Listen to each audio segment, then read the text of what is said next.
ওই যে দূর থেকে দেখা যায় ফিরাউন তার দলবল লইয়া আমাদেরকে ধরতে আসতেছে। এদিকে মুসা আলাইহিস সালাতু ওয়াস সালামের কওমের লোকজন সবাই লোহিত সাগরের পাড়ে দাঁড়িয়ে আছে। যাওয়ার কোনো ব্যবস্থা নাই, কোনো স্টিমার নাই, কোনো নৌকা নাই, কোনো জাহাজ নাই, কোনো ফেরি নাই, কিছুই নাই। যাবে কিভাবে, পার কিভাবে হবে? ঠিক এই সময় মুসা আলাইহিস সালাতু ওয়াস সালামের কওমরা বলতেছে, ফালাম্মা তারা আল জামান, যে সময় উভয় দল একেবারে চোকাচোকি হলো, একেবারে দেখা দেখি কমপ্লিট, ঠিক এই মুহূর্তে কলা সাহাবু মুসা ইন্না লামুদরাকুন।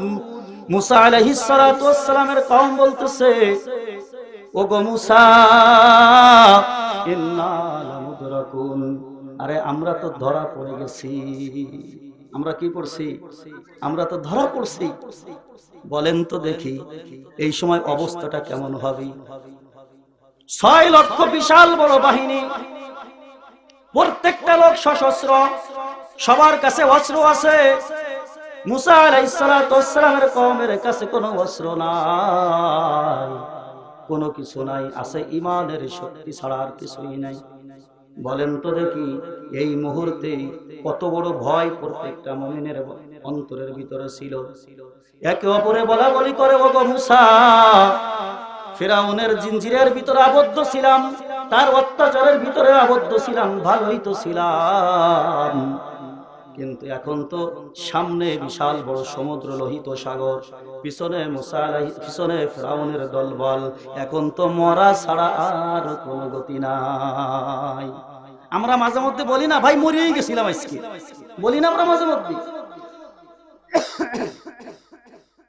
মানে এমন এমন অ্যাক্সিডেন্টের সম্মুখীন অনেক সময় আমি আপনি হই, আমাদের বলার বাচন ভঙ্গি কেমন যেন এরকমই হয়, আমরা মরিয়েই গেছিলাম। অনেক সময় ছোট ভাইকে অন্যত্র কোন মানুষ তাকে আঘাত করেছে, আঘাত করার পরে ছোট ভাই দৌড়াইয়া বড় ভাইয়ের কাছে এসে বলে, বড় ভাই আমাকে আজকে মেরেই ফেলছে, যদি আমি না আসতাম মেরেই ফেলতো। বড় ভাই বলে, কি হয়েছে? ওই অমুক জায়গায় 10-15 জন মিলা আমাকে আঘাত করছে। বড় ভাই এখন মরিয়া হয়ে যায়, ছোট ভাইয়ের আঘাতের প্রতিশোধ কিভাবে নেবে? মুসা আলাইহিস সালাতু ওয়াস সালামকে ঠিক তেমনি ভাবে মুসা আলাইহিস সালাতু ওয়াস সালামের কওমের লোকেরা বলে, ওগো মুসা, এতদিন ফিরাউনের জিনজিরের ভিতরে আবদ্ধ ছিলাম, তার গোলামি আর আমরা মিনেই তো নিছিলাম, ভালোই ছিলাম, এখন তো মরা ছাড়া আমাদের কোনো গতি নাই। ইন্না লামুদরাকুন, আমরা তো ধরা পড়ে গেছি। মুসা আলাইহিস সালাতু ওয়াস সালাম তো বিশ্ব নেতা, প্রত্যেকটা পয়গম্বর তার উম্মতের এক মহান নেতা। জোরে বলেন না কথা ঠিক কিনা? আমার আপনার নেতাকে মুহাম্মদুর রাসূলুল্লাহ সাল্লাল্লাহু আলাইহি ওয়াসাল্লাম কি বলেন, ওয়াযাক্কির ফাইন্নাজ যিকরা তানফাউল মুমিনিন। ওগো রাসূল আমার, ওয়াযাক্কির, আপনি কোরআন দিয়ে নসিহত করেন, ওয়াজ করেন। কি দিয়ে ওয়াজ করতে বলছে? কোরআন দিয়ে। ও রাসূল, আপনি কোরআন দিয়ে বয়ান করেন। ফাইন্নাজ যিকরা তানফাউল মুমিনিন, অতঃপর কোরআন দিয়ে যদি আপনি বয়ান করেন, নিঃসন্দেহে এই বয়ান, এই কোরআন, এই নসিহত তানফাউল মুমিনিন, মুমিনদের উপকারে আসবে। কাদের উপকারে আসবে বলেন? মুমিনদের।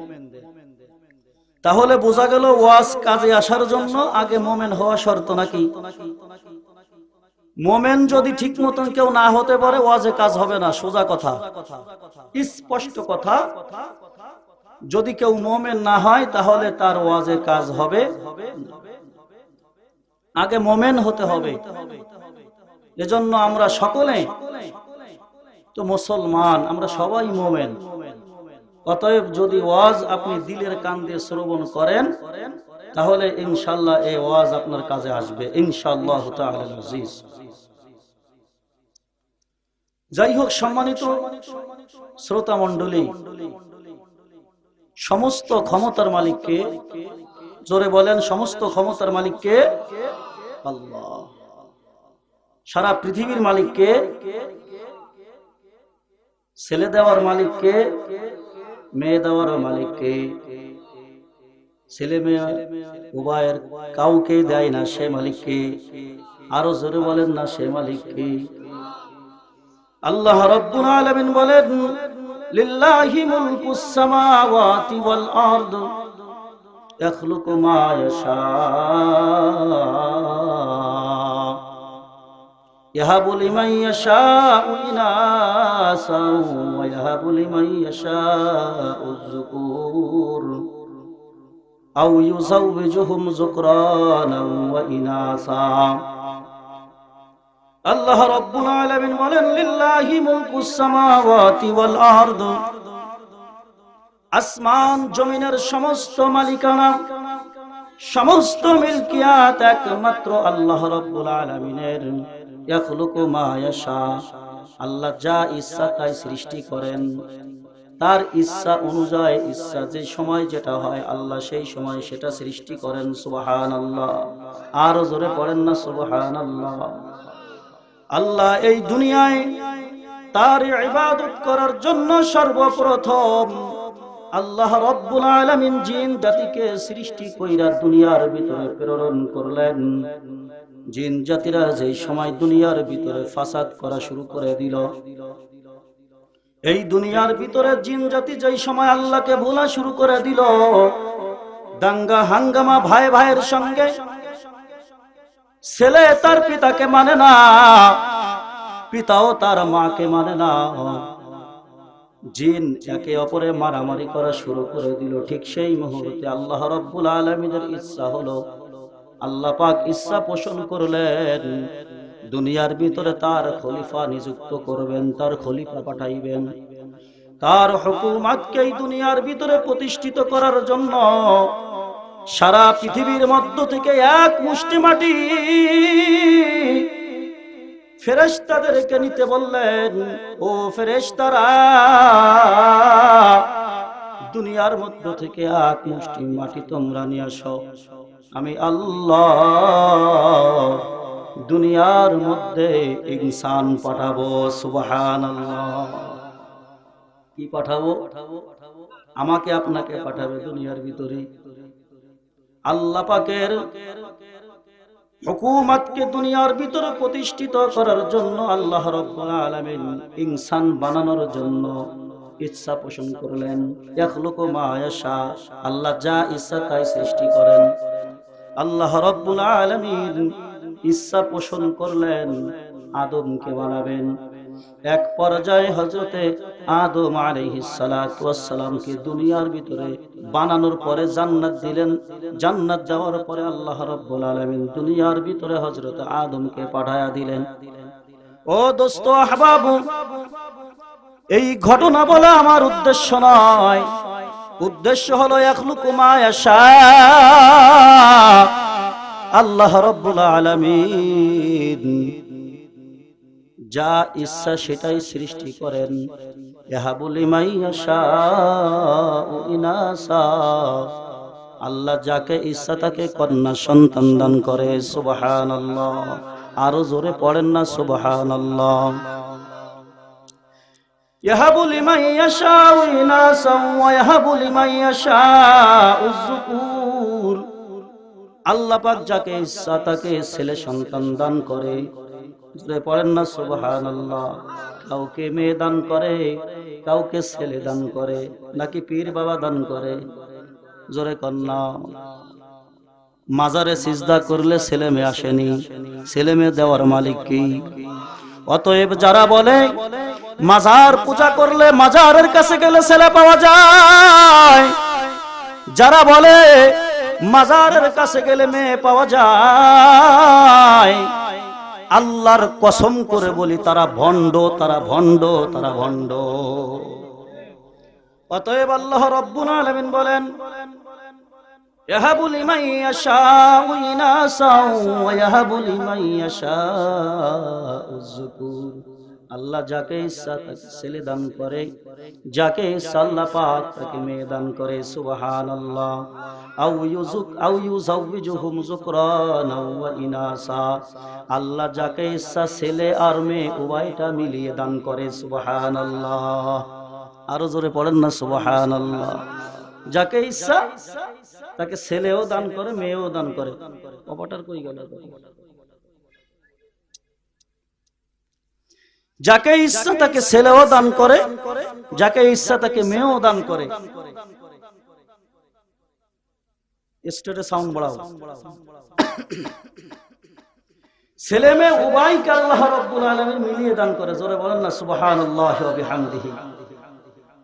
আল্লাহ রাব্বুল আলামিন বলে ওয়াজআলু মান ইয়াশাউ আকিমা, আবার যাকে ইচ্ছা আল্লাহ পাক বন্ধা করে রাখে, ছেলেও দেয় না মেয়েও দেয় না, ছেলেও দেয় না মেয়েও দেয় না। যাকে ইচ্ছা তাকে বন্ধা করে রাখে। ও মুসলমান, আল্লাহ যদি কাউকে বন্ধা করে রাখে, পৃথিবীর কোন মানুষের ক্ষমতা নাই তাকে ছেলে দান করে মেয়ে দান করে। জোরে বলেন না কথা ঠিক কিনা? সম্মানিত শ্রোতা মণ্ডলী, অতএব ছেলে মেয়ে দেওয়ার মালিক কে? আরো জোরে বলেন কে মালিক? সারা পৃথিবীর ক্ষমতার মালিক আল্লাহ। মাশরিক থেকে মাগরিব পর্যন্ত, শিমাল থেকে জুনুব পর্যন্ত সমস্ত ক্ষমতার মালিক আল্লাহ রাব্বুল আলামিনের। ওয়ালিল্লাহিল মাশরিক ওয়াল মাগরিব ফাআইনামা তুওয়াল্লু ফাসাম্মা ওয়াজহুল্লাহ। ওয়ালিল্লাহিল মাশরিক ওয়াল মাগরিব, মাশরিক থেকে মাগরিব সমস্ত মিলকিয়াত, সব দিকে যেদিকেই তুমি তাকাও না কেন সেই দিকে আহকামুল হাকিমিন আছে, সেই দিকে রব্বে কারীম আছে। ও মুসলমান, আল্লাহর কত বড় ক্ষমতা! এই যে বিশাল বড় আসমান দেখেন, বিশাল বড় ৭তম আসমান, এই আসমানকে আল্লাহ পাক খুঁটি ছাড়া জ্বলন্ত আকারে সৃষ্টি করে রাখছে। সুবহানাল্লাহ। খালাকাস সামাওয়াতি বিগাইরি আমাদিন তারাউনাহা। সূরা লোকমানে আল্লাহ বলেন, ওই যে আসমান দেখো, ওই আসমান কোনো খুঁটি নাই, কোনো খুঁটি আল্লাহ পাক ব্যবহার করে নাই। সমস্ত আসমানকে আল্লাহ পাক তার কুদরতি ভাবে খুঁটি ছাড়া সৃষ্টি করে ঝোলায়া রাখছে। সুবহানাল্লাহ। আরো জোরে পড়েন না সুবহানাল্লাহ। ও মুসলমান, তাহলে আমার আপনার ইমানের পরীক্ষা নেওয়ার মালিকও কে? জোরে বলেন। আরো জোরে বলেন না কে মালিক? ইমানের পরীক্ষা কে দিবেন? আরো জোরে বলেন না। একমাত্র আল্লাহ রাব্বুল আলামিন। আল্লাহ রাব্বুল আলামিন সূরা আনকাবুতের মধ্যে বলেন, আলিফ লাম মিম আহাসিবান নাসু আইয়ুতরাকু আইয়াকুলু আমান্না ওয়া হুম লা ইফতানুন। আল্লাহ রাব্বুল আলামিন বলেন, আলিফ লাম মিম হুরুফুল মুকাত্তাআত। আলিফ লাম মিম, এটা বিচ্ছিন্ন কিছু হরফ। একে আরবিতে বলা হয় হুরুফুল মুকাত্তাআত। আল্লাহ রাব্বুল আলামিন কুরআনুল কারীমের ভিতরে জায়গায় জায়গায় হুরুফুল মুকাত্তাআত এই হরফগুলো ব্যবহার করেছেন। এই হুরুফুল মুকাত্তাআতের ভিতরে কি আলোচনা আল্লাহ পাক রাখছেন, কি গোপন রহস্য লুকায় রাখছি, এটা আল্লাহ রাব্বুল আলামিন ছাড়া পৃথিবীর কোন মানুষের বোঝার কোনো ক্ষমতা নাই। ও মুসলমান, কোথাও আল্লাহ রাব্বুল আলামিন বলেন ইয়াসিন। কুরআনুল কারীমের ভিতরে কোথাও আল্লাহ রাব্বুল আলামিন বলেন আলিফ লাম রা। কোথাও আল্লাহ রাব্বুল আলামিন বলেন আলিফ লাম মিম। কোথাও আল্লাহ রাব্বুল আলামিন বলেন কাফ। কোথাও আল্লাহ রাব্বুল আলামিন বলেন নুন।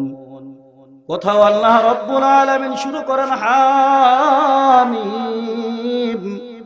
ও মুসলমান, এই যে সূরার শুরুতে আল্লাহ রাব্বুল আলামিন হুরুফুল মুকাত্তাআত দিয়ে শুরু করলেন, এর তাৎপর্য এর ভিতরে কি গোপন আছে এটা একমাত্র আল্লাহ ছাড়া কেউ জানে না। ও মুসলমান, পৃথিবীর কোনো মানুষের জানার কোনো সুযোগ নাই। ও মুসলমান, মুফাসসিরিন ইকরাম বলেন, লিকুল্লি শাইইন সিররুন ওয়া সিররুল কুরআনি হুরুফুল মুকাত্তাআত। আল্লাহু আকবার। জোরে পড়েন না আল্লাহু আকবার। আল্লাহ রাব্বুল আলামিন এই যে হুরুফুল মুকাত্তাআত দিয়ে সূরা শুরু করলেন, মুফাসসিরিন ইকরাম বলেন প্রত্যেকটা জিনিসের গোপন কিছু রহস্য থাকে, গোপন ভেদ থাকে, গোপন রহস্য থাকে। অতএব কুরআনুল কারীমের গোপন রহস্য হইল হুরুফুল মুকাত্তাআত। সুবহানাল্লাহ। এটা হলো গোপন সিন্ধুক। এর নাম কি? জোরে বলেন না, নাম কি? গোপন সিন্ধুক। যেই সিন্ধুকের খবর বাপ ছাড়া কেউ জানে না। সিন্ধুকের একেবারে কুঠুরির ভিতরে একেবারে তলদেশে কয় টাকা আছে, সিন্ধুকের মালিক যে সেই লোকটা বলতে পারে সিন্ধুকের ভিতরে কি আছে। অনেক সময় আছে বড় ছেলেও জানে না, বড় মেয়েও জানে না, স্ত্রীও জানে না, পাড়া প্রতিবেশী কেউ জানে না সিন্ধুকের ভিতরে কি আছে। ঠিক তেমনি ভাবে আল্লাহ রাব্বুল আলামিন হুরুফুল মুকাত্তাআত আলিফ লাম মিম এর ভিতরে কি উদ্দেশ্য আর কি তাৎপর্য, এটা আল্লাহ ছাড়া পৃথিবীর কোনো মানুষের জানার কোনো ক্ষমতা নাই। সুবহানাল্লাহ। এর পরের আয়াতে আল্লাহ রাব্বুল আলামিন বলেন, আহাসিবান নাসু আন ইউতরাকু আন ইয়াকুলু আমান্না ওয়া হুম লা ইফতানুন। আল্লাহ বলে মানুষ কি এটা ধারণা করে, মানুষ কি এটা ধারণা করে আইয়ুতরাকু আইয়াকুলু আমান্না, সে ঈমান আনার পরে কালিমাতুত তাওহীদ লা ইলাহা ইল্লাল্লাহু মুহাম্মাদুর রাসূলুল্লাহ, এই কালিমা পড়ার পরে ঈমান আনার পরে আমি আল্লাহ তাকে কোন প্রকারের পরীক্ষা ছাড়াই ছেড়ে দিব, এটা কি মানুষ মনে করে? এটা কি মানুষ মনে করে যে ঈমান আনার পরে আমি আল্লাহ তাদেরকে কোন প্রকারের পরীক্ষা ছাড়াই আমি ছেড়ে দিব? এটা কি মানুষ মনে করে? ওয়াহুম লা ইফতানুন, যে তাদেরকে পরীক্ষা নেওয়া হবে না, এটা কি মানুষের চিন্তা করে? এটা কি মানুষের চিন্তা করে? আল্লাহ রাব্বুল আলামিন বলেন, ওয়ালাকাদ ফাতান্নাল্লাযীনা মিন ক্বাবলিহিম ফালায়া'লামান্নাল্লাহুল্লাযীনা সাদাকু ওয়া লায়া'লামান্নাল কাযিবিন। আল্লাহ রাব্বুল আলামিন বলে, ও দুনিয়ার মানুষেরা, ওয়ালাকাদ ফাতান্নাল্লাযীনা মিন ক্বাবলিহিম, শুধু কি আমি তোমাদেরকে পরীক্ষা নিব এটা নয়, আমি আল্লাহ পূর্ববর্তী অনেক মানুষকে, অনেক কওমকে আমি আল্লাহ পরীক্ষা নিয়েছি।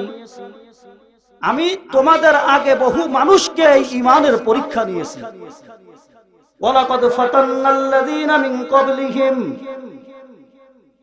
তোমাদের পূর্ববর্তী তাদেরকেও আমি অনেক পরীক্ষা নিয়েছি। ফালায়া'লামান্নাল্লাহুল্লাযীনা সাদাকু ওয়া লায়া'লামান্নাল কাযিবিন।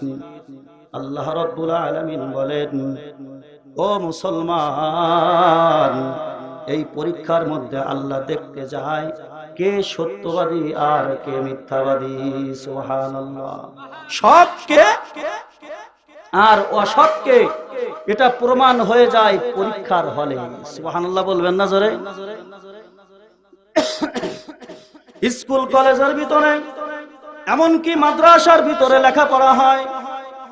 একটা ক্লাসে যদি 100 জন ছাত্র থাকে, ও মুসলমান, ওই ক্লাসের ভিতরে যদি পরীক্ষা না হয়, তাহলে কে ভালো ছাত্র আর কে খারাপ ছাত্র এটা যাচাই করার কোনো সুযোগ থাকে না। কে আলা তবকার ছাত্র আর কে নিম্ন দরজার ছাত্র এটা যাচাই করার কোনো সুযোগ থাকে না। মুসলমান রে, ঠিক তেমনি ভাবে ইমানদার আমরা সবাই দাবি করি। সারা পৃথিবীর ভিতরে 200 কোটি মুসলমান আছে। সারা বাংলাদেশে 18 কোটি মানুষের মধ্যে প্রায় 15 কোটি মুসলমান আছে। ও মুসলমান, এই মুসলমানরা সবাই কিন্তু দাবি করে আমরা ইমানদার, কিন্তু আসলে ইমানদার কারা? যারা পরীক্ষার হলে ঢুকবে সেই সময় যাচাই হয়ে যাবে ইমানদার কারা। এখন কথা হলো, আপনাদের প্রশ্ন হতে পারে, হুজুর তা আল্লাহ পাক পরীক্ষা নিবে কোন পদ্ধতিতে এবং কিসের বিনিময়ে পরীক্ষা নিবে, কিসের ভিত্তিতে আল্লাহ পাক পরীক্ষা নিবে? এই কথা আল্লাহ রাব্বুল আলামিন সূরা বাকারার ভিতরে বলেন, ওয়ালা নাবলুওয়ান্নাকুম বিশাইয়্যিম মিনাল খাউফি ওয়াল জু' ওয়া নাকসিম মিনাল আমওয়ালি ওয়াল আনফুসি ওয়াস সামারাত ওয়া বাশশিরিস সাবিরিন। আল্লাহু আকবার। আল্লাহ রাব্বুল আলামিন বলেন, যারা ঈমান আনছে, যারা ঈমান আনছে, যারা কালিমাতুত তাওহীদ পড়ছে, যারা ইসলামের সুশীতল ছায়াতলে অবস্থান করেছে, আমি আল্লাহ রাব্বুল আলামিন তাদেরকে 5টা বিষয় পরীক্ষা নিব। কয়টা বিষয়? ও মুসলমান, জোরে আওয়াজ করে বলেন, কয়টা বিষয়? 5টা বিষয়ের উপরে আমি আল্লাহ রাব্বুল আলামিন পরীক্ষা নিব। তার মধ্যে একটা বিষয় হলো ওয়ালা নাবলুওয়ান্নাকুম বিশাইয়্যিম মিনাল খাউফ, কিছুটা ভয়ের মাধ্যমে আমি আল্লাহ ঈমানদারদেরকে পরীক্ষা নিব। সুবহানাল্লাহ। কিছুটা ভয়ের মাধ্যমে আমি আল্লাহ রাব্বুল আলামিন পরীক্ষা নিব ঈমানদারদেরকে। আল্লাহ রাব্বুল আলামিন এই আয়াতের একেবারে শুরু লগ্নে ওয়ালা নাবলুওয়ান্নাকুম, আল্লাহ রাব্বুল আলামিন এখানে 2টা তাকিদ ব্যবহার করেছেন। আরবি গ্রামার অনুযায়ী লামে তাকিদ, নুনে তাকিদ, 2টা তাকিদ আল্লাহ রাব্বুল আলামিন ব্যবহার করছে। আল্লাহ রাব্বুল আলামিন বুঝাইতে চাচ্ছে, ও আমার বান্দারা, অবশ্যই অবশ্যই আমি আল্লাহ, তোমরা ঈমান আনার পরে আমি রব্বুল আলামিন ভয়ের মাধ্যমে তোমাদেরকে আমি আল্লাহ পরীক্ষা দিব। অবশ্যই অবশ্যই তাকিদ।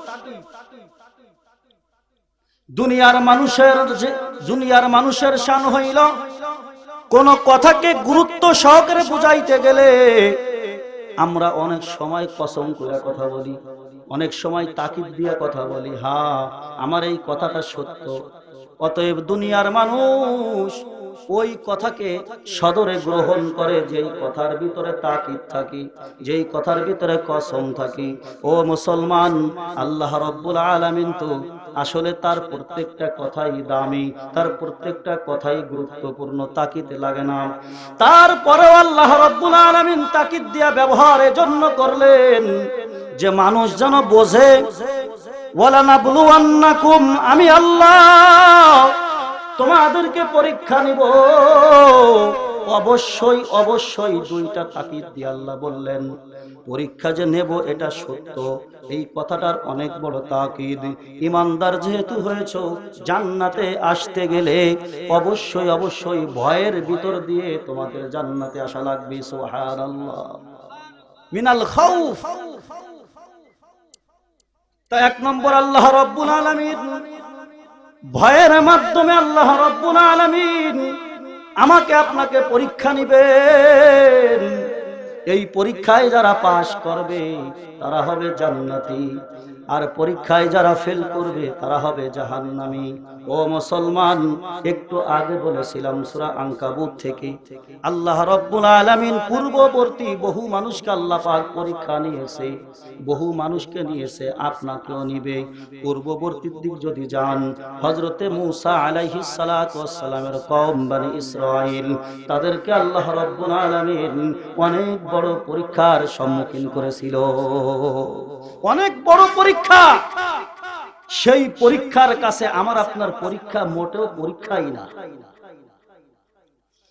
আল্লাহ রাব্বুল আলামিন হযরতে মূসা নবী আলাইহিস সালাতু ওয়াস সালামকে বলেন, ওগো মূসা, ইযহাব ইলা ফিরআউনা ইন্নাহু তাগা। ওগো মূসা,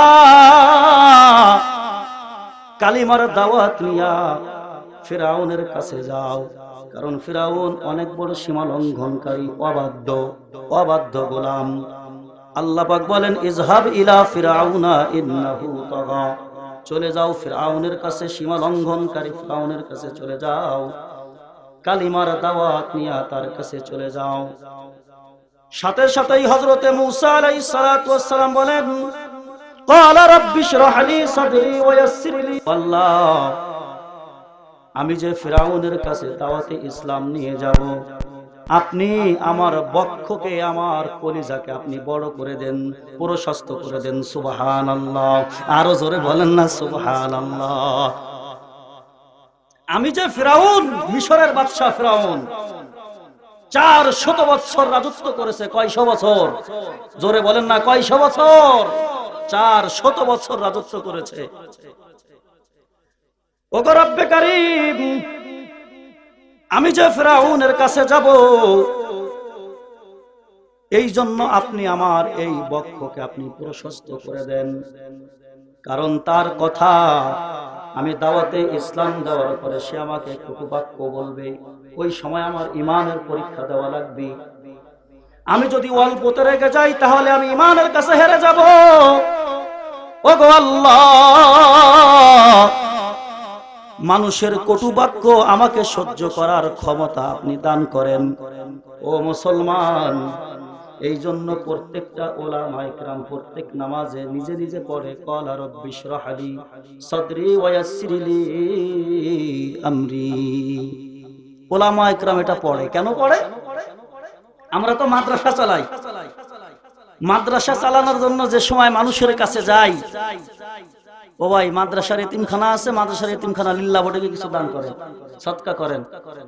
আসাদাজা ইকরামদের ওজিফা দিতে হবে, রাতেব দিতে হবে, একটু সদকা করেন, মাদ্রাসায় কিছু দেন। ওই সময় এমন এমন কিছু কথা আমাদের কর্ণকুহরে আসে, যেইগুলো সহ্য করতে যদি না পারতাম তাহলে মুসা আলাইহিস সালাতু ওয়াস সালামের রূহানি সন্তান আমরা হতে পারতাম না। কথা বলেন ঠিক কিনা? আমরা তো মুসা আলাইহিস সালাতু ওয়াস সালামের রূহানি সন্তান। এই জন্য আমাদের গায়ের চামড়া অনেক মোটা। এই জন্য আমাদের গায়ের চামড়া অনেক মোটা। হাজারো গালি আলেম ওলামাকে দিলে আলেম ওলামা পাল্টা জবাব দেয় না। দেখেন না আল্লামা মামুনুল হক সাহেব দামাত বারাকাতুহুল আলিয়া,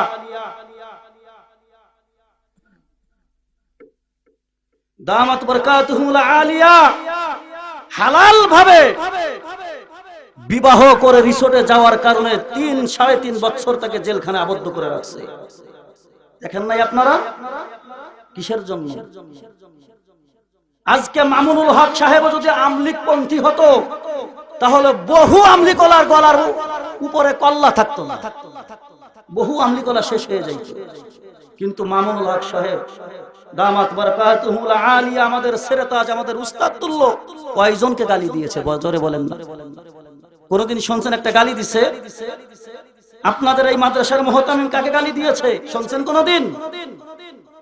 এ মুসলমান, মাসআলা বলি, হাদিসে পাকের ভিতরে মুহাম্মদুর রাসূলুল্লাহ সাল্লাল্লাহু আলাইহি ওয়াসাল্লাম বলেন, 3 অবস্থায় মানুষের ঈমান থাকে না। কয় অবস্থায়? জোরে বলেন, আরো জোরে বলেন, কয় অবস্থায়?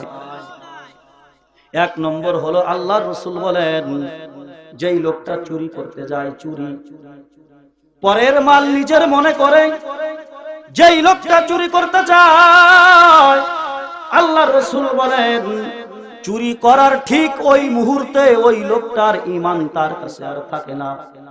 ওই লোকটার ঈমান তার কাছ থেকে চলে যায়, তার শরীর থেকে বের হয়ে উড়ান্ত অবস্থায়, ভাসমান অবস্থায় মহাশূন্যের ভিতরে ভাসতে থাকে। ও মুসলমান, চুরি করা শেষ যে সময় সেই স্থান ত্যাগ করে, তারপরে তার ঈমান আবার ফিরে আসে। 2 নম্বর, যে সময় মুসলমান জিনা করতে লিপ্ত হয়ে যায়, জিনা করতেছে ঠিক ওই মুহূর্তে, যত সময় জিনা করে ঠিক ওই মুহূর্তে তার ঈমান তার কাছে থাকে না। জিনা করা শেষ, পাক পবিত্র হওয়ার পরে তার ঈমানটা তার কাছে আসে। ও মুসলমান, 3য় অবস্থায় যদি কেউ কাউকে গালি মারে, শাতাম দেয়, শাতাম অন্যায় ভাবে যদি কেউ কাউকে গালি দেয়, এই জবান দিয়ে যদি মিথ্যা কথা উচ্চারণ করে, এই জবান দিয়ে যদি শাতাম উচ্চারণ করে, শাতাম গালি দেয়, বিভিন্ন অকাত্য ভাষায় যদি কেউ গালি দেয়, ফাহেশা কথা বলে, আল্লাহর রাসূল সাল্লাল্লাহু আলাইহি ওয়াসাল্লাম বলেন ওই সময় তার ঈমান তার কাছে আর থাকে না, ঈমান চলে যায়। এই যে ঈমানটা চলে গেল, ওই সময় যদি কারোর মৃত্যু হয়ে যায়, আল্লাহ রাসূল সাল্লাল্লাহু আলাইহি ওয়াসাল্লাম বলেন, সে বেঈমান অবস্থায় ঈমান ছাড়া দুনিয়া থেকে গেল। জোরে বলেন না নাউজুবিল্লাহি মিন যালিক। ঈমান ছাড়া দুনিয়া থেকে চলে গেল। এইজন্য বলি মুসলমান, জবান দিয়া কখনোই গালিগালাজ করবেন না, এটা আলেম ওলামা কখনোই করে না। আলেম ওলামার গায়ের চামড়া অনেক মোটা। আপনার গায়েও শক্তি আছে, আমার গায়েও শক্তি আছে, আপনারও জবান আছে, আমারও জবান আছে, আপনারও ব্রেন আছে, আমাদেরও ব্রেন আছে। আপনি যদি একটা কথা বলতে পারেন, আমি 1000 কথা বলার ক্ষমতা রাখি। ও মুসলমান, তারপরও হাজারো গালি যদি ওলামা ইকরামদেরকে দেয়, কোন ওলামা ইকরাম তার জবান দিয়ে অকথ্য ভাষায় কাউকে গালি দেয় না। মুসা আলাইহিস সালাতু ওয়াস সালাম আল্লাহর কাছে দোয়া করলেন, মনে আসেনি? আল্লাহর কাছে দোয়া করে, আল্লাহ রে, ও রব্বে কারীম, রব্বি ইশরাহ লি সাদরি, আমার বক্ষকে, আমার এই কলিজাকে আপনি প্রশস্ত করে দেন। সুবহানাল্লাহ, জোরে পড়েন না সুবহানাল্লাহ। ক্বালা রব্বি ইশরাহ লি সাদরি ওয়া ইয়াসসির লি আমরি। আল্লাহ, দাওয়াতের কথা আপনি বলেছেন, এই দাওয়াতের কাজটা আমার জন্য আপনি সহজ করে দেন। সুবহানাল্লাহ।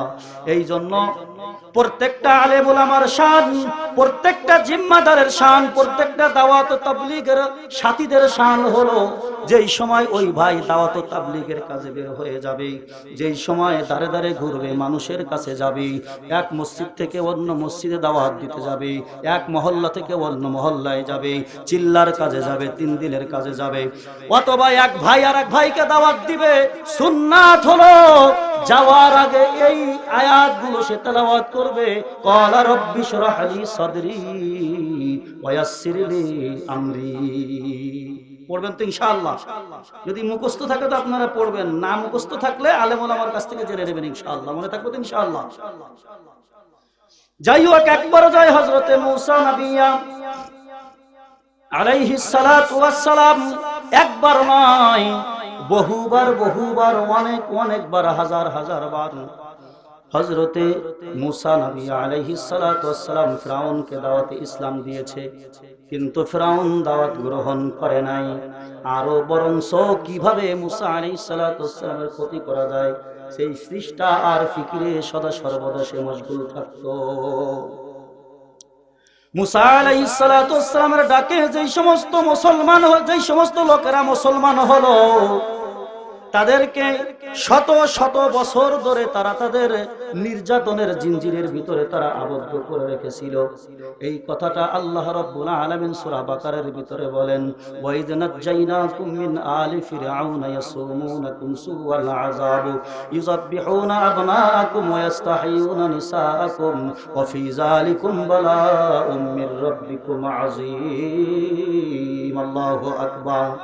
আল্লাহ রাব্বুল আলামিন বলেন, ওগো নবী, স্মরণ করো ওই কথা যখন ফিরআউনের দলবল মূসা আলাইহিস সালাতু ওয়াস সালামের দলবলকে, মুসলমানদেরকে বিভিন্ন নির্যাতন জুলুমের ভিতরে তারা আবদ্ধ করে রাখতো, তাদের ছেলে মেয়েকে তারা জবাই করত, স্ত্রীর কাছে রাত্রে যাপন করতে দিত না, অব্যাহতি দিত। এটা ছিল তাদের জন্য বড় বালা মুসিবত। আল্লাহ পাক এই সমস্ত বিষয় থেকে হযরতে মূসা আলাইহিস সালাতু ওয়াস সালামের কওম বানি ইসরাঈলকে আল্লাহ পাক নাজাত দিয়েছে। সুবহানাল্লাহ। শত শত বছর পর্যন্ত মূসা আলাইহিস সালাতু ওয়াস সালামের ওই উম্মতকে, ওই বানি ইসরাঈলকে আল্লাহ রাব্বুল আলামিন ফিরআউনের কবলের ভিতরে রাখলেন। নির্যাতন সহ্য করতে করতে করতে করতে আর পারা যায় না। হঠাৎ করে আল্লাহ রাব্বুল আলামিন হযরতে মূসা নবী আলাইহিস সালাতু ওয়াস সালামের কাছে জিবরাইল আলাইহিস সালাতু ওয়াস সালামকে পাঠায়া দিয়েছে।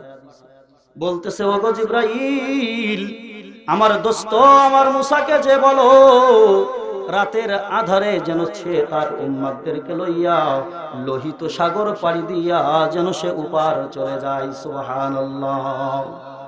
মিশর ছেড়ে, তার মাতৃভূমি ছেড়ে সে যেন অন্যত্র হিজরত করে চলে যায়।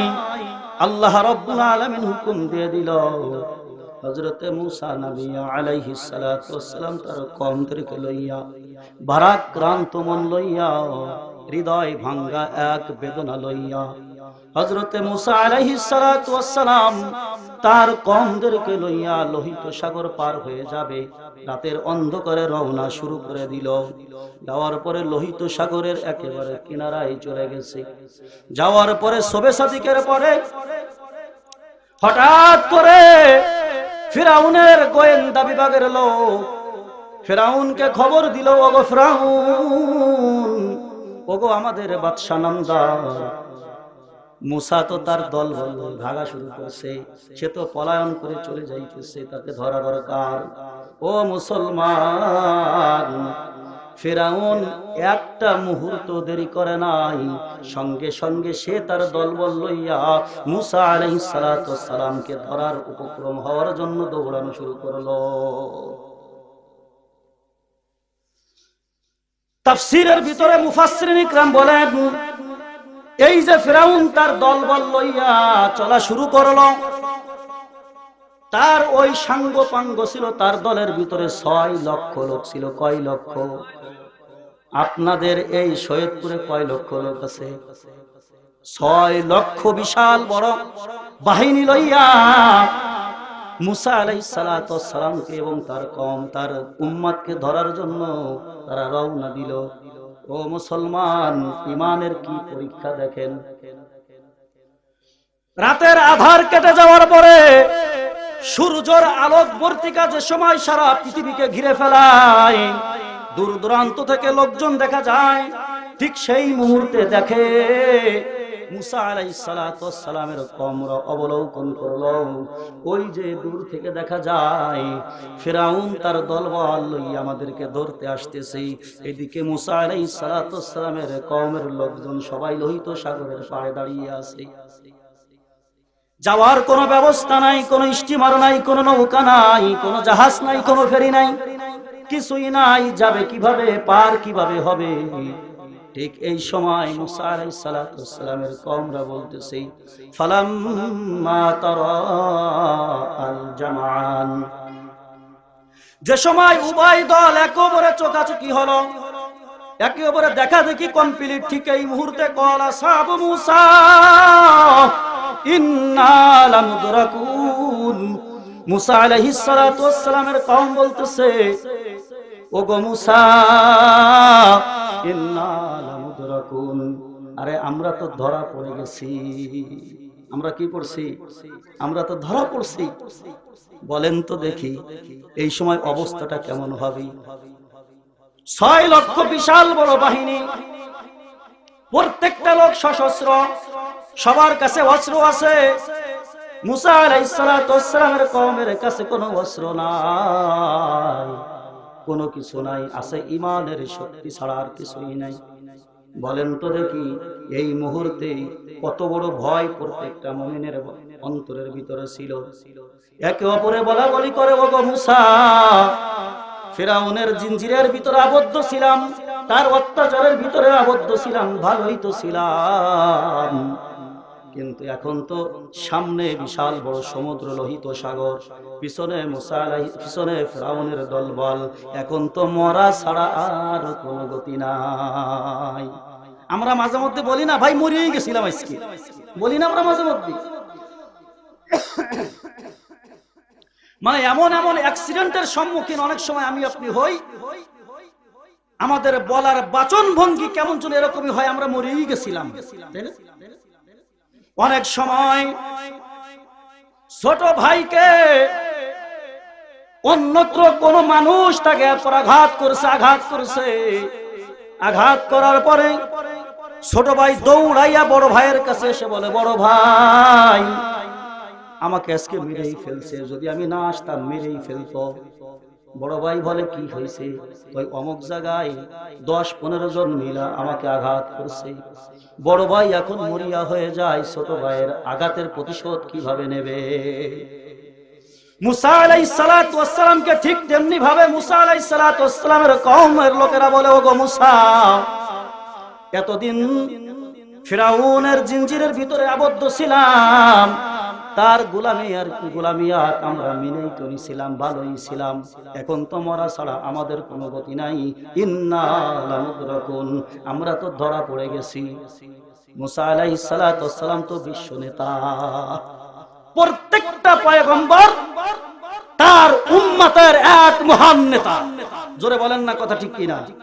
আমার আপনার নেতাকে, জোরে বলেন না আমার আপনার নেতাকে। বিশ্বনবী মুহাম্মদুর রাসূলুল্লাহ সাল্লাল্লাহু আলাইহি ওয়াসাল্লাম হলো আমার আপনার নেতা। নেতা তো মানে মুহাম্মদুর রাসূলুল্লাহকে, কিন্তু দাড়ি চাচাকে ভোট দি কিভাবে? ও মুসলমান, এবার তো ধরা পড়ে গেছে। নেতা মানে বিশ্বনবী মুহাম্মদুর রাসূলুল্লাহ। হিন্দুকে ভোট কিভাবে দি, নাস্তিককে ভোট কিভাবে দি, মহিলাকে ভোট কিভাবে দি, অথচ নেতা মুহাম্মদুর রাসূলুল্লাহ সাল্লাল্লাহু আলাইহি ওয়াসাল্লাম। ও মুসলমান, যেটা বলতেছিলাম, প্রত্যেকটা উম্মতের জন্য তার নবী শ্রেষ্ঠ নেতা।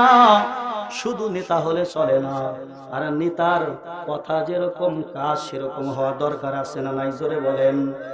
নেতা যদি অট্টালিকার উপরে থাকে আর প্রজারা যদি সব বট গাছের তলায় থাকে, সে কি নেতা হওয়ার যোগ্য? জোরে বলেন, নেতা হওয়ার যোগ্য? নেতা সামনে ঠেলে দিয়ে বুলেট আর বোমার সম্মুখে জনগণ, হাজার হাজার জনগণ শহীদ হয়ে কবরে চলে যায়। দুই দল মারামারি লাগছে, নেতারা গোপনে বৈঠক করে আর জনগণের রাজপথে মারকে হুয়ে পড়ে। এ কেমন নেতা? জোরে বলেন। ওগো মুসলমান, কিন্তু নবীরা কিন্তু এরকম ছিল না। এই জায়গায় যদি মুসা আলাইহিস সালাতু ওয়াস সালাম বাদ দিয়ে যদি আমাদের এই অঞ্চলের কোন নেতা হতো, কি করতো বলেন তো দেখি? দৌড়াইয়া গুল্লি দিয়ে আইসে ফিরআউনের পা জড়াই ধরতো। ভাই, যা করতে ভুল করছে ওই করে মেরে ফেলা, ওরা আমারে নিয়ে আইছে। আজকের সমাজ ব্যবস্থা তো এরকম। এজন্য মুসলমান হাঁটতে হবে বিড়ালের মতো। কার মতো? গর্জন দিতে হবে বাঘের মতো। বিড়াল যে সময় হাঁটে খুব সাবধানতার সহিত হাঁটে। ইন্দুর যে সময় ইঁদুরকে সে পাকড়াও করবে, দেখবেন এমন ভাবে সে ভাব ধরে হাঁটে, এমন মশানে হাঁটে, আপনি যদি তার দিকে কান লাগিয়ে শুনতে যান, তার পায়ের আওয়াজ আপনি শুনবেন না, এমন ভাবে। এই জন্য মুসলমান সতর্কতার সহিত হাঁটবে। যাকে নেতা মানবে সে কেমন নেতা এটা যাচাই করে তারপরে নেতা মানবে। মনে থাকবে তো ইনশাআল্লাহ? মনে থাকবে তো ইনশাআল্লাহ? ফরিদপুরের মুসলমান, মুসা আলাইহিস সালাতু ওয়াস সালামের কওমরা বলে, ওগো মুসা, ওগো পয়গম্বর, ইন্না লামুদরাকুন, আমরা তো ধরা পড়ে গেছি। সাথে সাথে মুসা আলাইহিস সালাতু ওয়াস সালাম সংক্ষিপ্ত বক্তৃতা দিলেন, সংক্ষিপ্ত মাত্র দুইটা কথা। ক্বালা কাল্লা, মুসা আলাইহিস সালাতু ওয়াস সালাম বলে, কাল্লা, কখনো নয়। কি বলেন? পিছনে দেখা যাচ্ছে ফিরআউনের দলবল 6 লক্ষ লোকের বিশাল বড় এক বহর দেখা যায়। আর মুসা আলাইহিস সালাম বলে কি? কাল্লা। আরবি গ্রামার অনুযায়ী কাল্লা ওই শব্দের ক্ষেত্রে ব্যবহার হয় যেই শব্দ, যেই সমস্ত জিনিস কোনোদিন হবার নয়, ঠিক সেই সমস্ত জিনিসের ক্ষেত্রে কাল্লা শব্দ ব্যবহার হয়। যেটা দুর্লভ বিষয়, গরাবাত, আরবিতে বলা হয় গরাবাত, যেটা দুর্লভ বিষয়, যেটা কশ্চিন কালের জন্য হতে পারে না, সেই সমস্ত বিষয়ের শুরুতে ব্যবহার হয় কাল্লা। হযরতে মুসা নবী আলাইহিস সালাতু ওয়াস সালাম তিনি তো লা শব্দ ব্যবহার করতে পারতেন, কিন্তু লা তিনি ব্যবহার করে নাই। তিনি বলে নাই না, এটা বলে নাই। তিনি বলছে, ওগো আমার কওমের লোক, ঘাবড়ানোর কোনো চিন্তা নাই, কোনো পেরেশান হওয়ার কোনো চিন্তা নাই। কাল্লা, কখনো না। আরে এখনো ধরা পড়ি নাই, পড়বো না। সুবহানাল্লাহ। আরো জোরে বলেন না সুবহানাল্লাহ। ইন্না মাইয়া রাব্বি সায়াহদিন। আল্লাহু আকবার। আরো জোরে পড়েন না আল্লাহু আকবার। হযরতে মুসা নবী আলাইহিস সালাতু ওয়াস সালাম বলেন, ওগো আমার কওমের লোকেরা, ধরা আমরা পড়ি নাই, পড়বো না। কারণ কি? কারণ কি? ইন্না মাইয়া রব্বি সায়াহদিন, নিশ্চয়ই আমার প্রভু আমার সাথে আছে। সুবহানাল্লাহ, আরো জোরে পড়েন না সুবহানাল্লাহ। নিশ্চয়ই আমার প্রভু আমার সাথে আছে। সায়াহদিন, অচিরেই, এখনই আল্লাহ রাব্বুল আলামিন আমাদেরকে কোন একটা পথ দেখায় দিবেন। সুবহানাল্লাহ। সাথে সাথে আল্লাহ রাব্বুল আলামিন হযরতে মূসা আলাইহিস সালাতু ওয়াস সালামের কাছে ওহী পাঠাইছে। হযরতে জিবরাইল আলাইহিস সালাতু ওয়াস সালামকে পাঠানো হলো। ফাআওহাইনা ইলা মূসা আন ইদরিব বিআসাকাল বাহর। আল্লাহ রাব্বুল আলামিন বলে, ওগো মূসা, তোমার হাতে যে লাঠি আছে, ওই লাঠি দিয়ে এই সমুদ্রের উপরে একটা আঘাত করো। সুবহানাল্লাহ, আরো জোরে পড়েন না সুবহানাল্লাহ। ফাকানা ফানফালাকা ফাকানা কুল্লু ফিরকিন কাত্তাউদিল আযীম।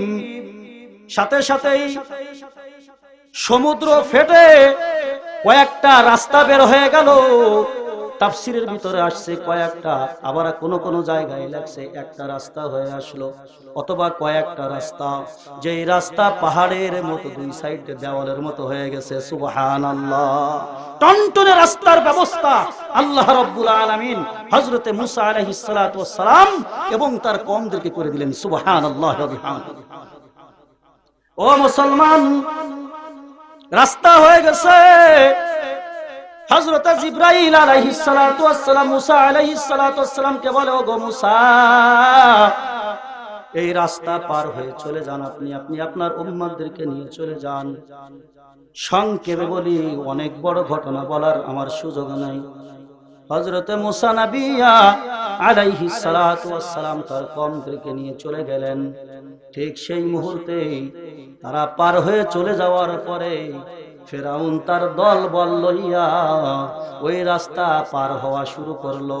ও মুসলমান, বলেন তো দেখি, এই রাস্তা কি ফেরাউনের জন্য করা হয়েছে নাকি মুসলমানের জন্য? আরো জোরে বলেন, কার জন্য করা হয়েছে? মুসলমানের জন্য।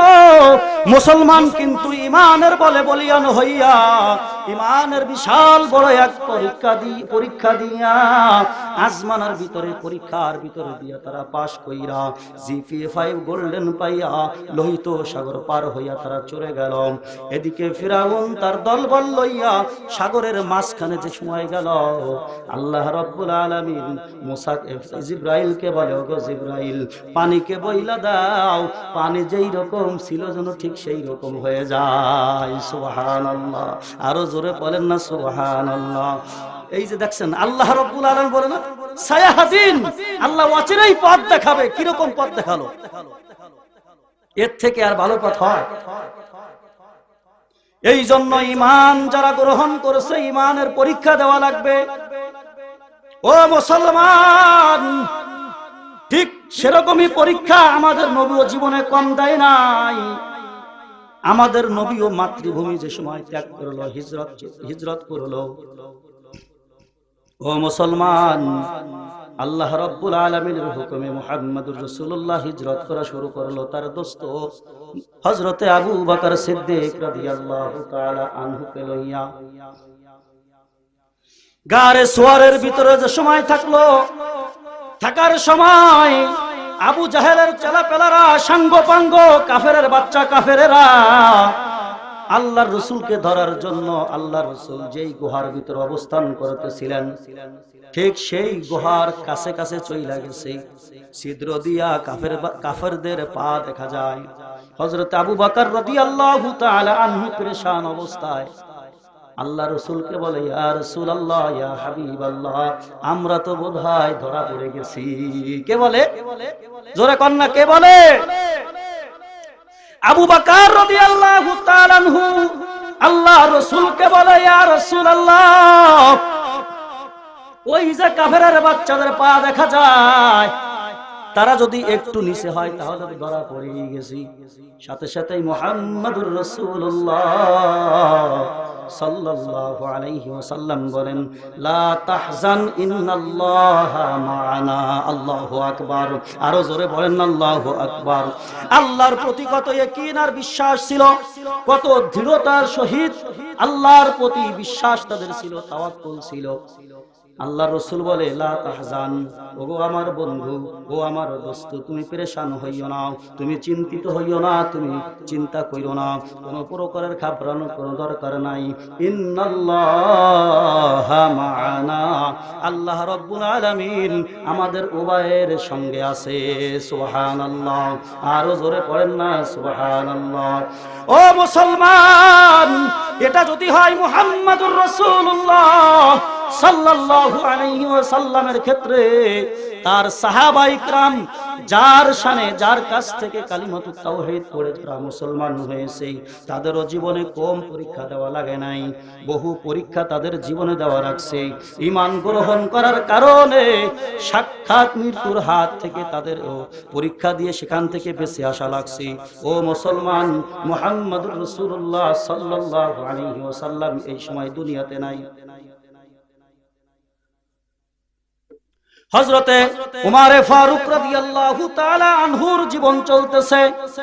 হযরতে উমর ফারুক রাদিয়াল্লাহু তাআলা আনহুর জামানায় অর্ধ জাহানের বাদশা